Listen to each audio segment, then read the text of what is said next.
तो परमेश्वर के वचन का इनकार कौन करता है? परमेश्वर के वचन का इनकार शैतान करता है। तो जिस रीति से शैतान निकम्मा है और जो कोई शैतान की सुनकर परमेश्वर के वचन का इनकार करता है, उसके अंदर शैतान का काम होता है और वो मनुष्य निकम्मा होता है।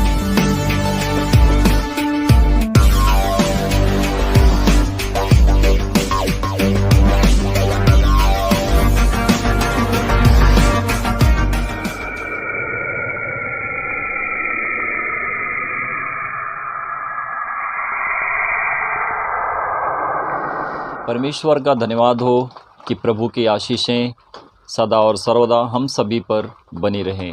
तो प्रियों, आज हम वचन को देखेंगे कि वचन हमारे जीवन के लिए किस रीति से कैसे खुलासा करता है कि हम अपने आप को परमेश्वर के बताए हुए मार्ग पर, परमेश्वर के दिए हुए बताए हुए वचन पर हम चल सकते हैं। परमेश्वर ने यिर्मयाह भविष्यद्वक्ता से क्या चाहा था, इसी रीति से परमेश्वर जब हमको सिखाते हैं कि हम परमेश्वर के वचन को पाकर अपने जीवन को बदल सकते हैं। भलाई और सच्चाई जो परमेश्वर ने हमें दी है, जो हम एक अच्छे इंसान बनकर हम किसी के लिए अच्छे बनते हैं, तो ये ज्ञान, ये प्रेम, ये विश्वास, नम्रता और दीनता हमें परमेश्वर के वचन के द्वारा प्राप्त होती है। जिस रीति से परमेश्वर अपने प्रकाशन से और अपने दिए हुए दर्शन से, पवित्र आत्मा के द्वारा जिस रीति से परमेश्वर का वचन हमसे बात करता है और हमें सब कुछ बातें, सही बातें हमें शिक्षा के अनुसार हमें परमेश्वर सिखाते हैं। अनमोल हमारा परमेश्वर का वचन है।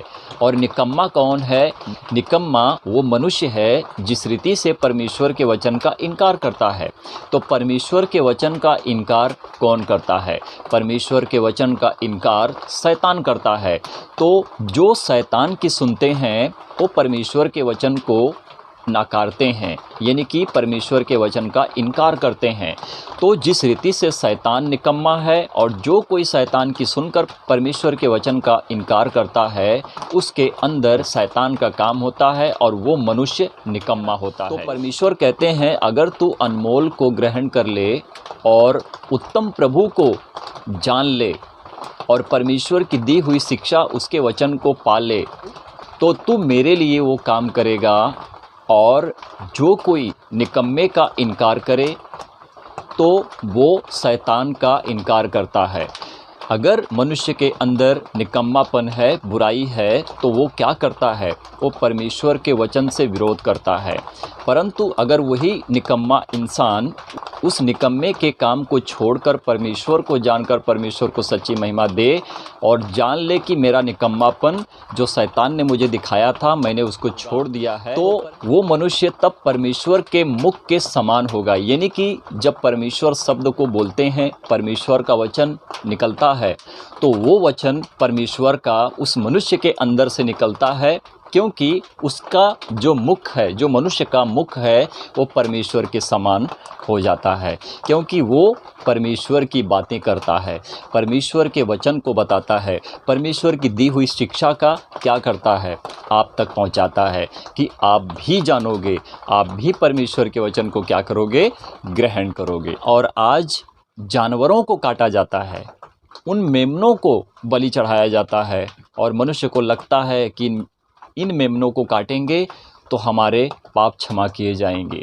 अरे मेमना जो प्रभु यीशु मसीह है, हमारे लिए बलिदान हो चुका है, व्यवस्था को पूरी कर दिया है। अब हमारे लिए कोई व्यवस्था नहीं है, हमारे लिए परमेश्वर का दिया हुआ वचन, सत्य ज्ञान, आज्ञा और परमेश्वर का बताया हुआ मार्ग है कि जो हम उसके ऊपर चलें और प्रभु यीशु मसीह में होकर परमेश्वर को सच्ची महिमा दें।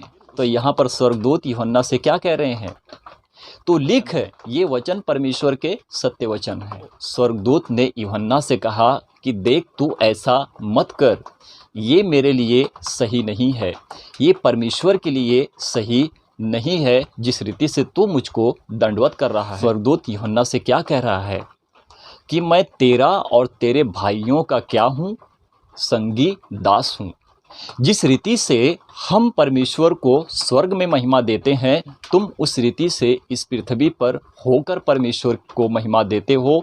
तुम जो दास हो, हम भी दास हैं, हम तुम्हारे भाइयों की तरह, तुम्हारे और परमेश्वर के हम क्या हैं? धर्मी दास हैं। तो स्वर्गदूत क्या कह रहे हैं कि तेरे जो भाई लोग हैं और जो मैं हूँ, हम परमेश्वर के संगी दास हैं। मैं कोई परमेश्वर नहीं हूँ, मैं स्वर्गदूत हूँ। जो तू आराधना करता है परमेश्वर की, उसी रीति से हम भी परमेश्वर की महिमा और आराधना, स्तुति, धन्यवाद देते हैं और करते हैं। एक बात बता दूं, प्रभु यीशु मसीह ने हमें प्रार्थना करने के लिए सिखाया है। ऐ हमारे विराजमान प्रभु, आपका नाम पवित्र माना जाए, प्रभु आपका राज्य आए, आपकी इच्छा जैसे स्वर्ग में पूरी होती है मेरे खुदावन प्रभु जी, आपकी इच्छा पृथ्वी के ऊपर भी पूरी हो। हे प्रभु, तो हम पर कोई परिश्रम ना लाना प्रभु, हमें हर बुराई से बचाना। जिस रीति से प्रभु हमने अपने अपराधियों को क्षमा किया, मेरे खुदावन तो हमारे अपराधों को भी क्षमा कर। राज्य और पराक्रम सदा महिमा प्रभु आपके हैं, आमीन। तो जो स्वर्गदूत हैं परमेश्वर की महिमा स्वर्ग में करते हैं, हम मनुष्य हैं तो हम परमेश्वर की महिमा इस पृथ्वी के ऊपर से होकर परमेश्वर को करते हैं। तो बहुत सोचने वाली बात है कि परमेश्वर का वचन कितना दृढ़ करता है। ये प्रभु यीशु मसीह हमें क्या बताता है, हमें अपने स्वर्गदूतों के द्वारा हमें क्या शिक्षा पहुंचा रहा है, हमें क्या वचन दे रहा है कि हम सीख सकते हैं। परमेश्वर महान है, उससे दूर मत जाओ, परमेश्वर के निकट आ जाओ। प्रभु यीशु मसीह में आप उद्धार पाओगे। प्रभु आप सभी लोगों को आशीष और ब्लेस करें। परमेश्वर की महिमा हो, आमीन।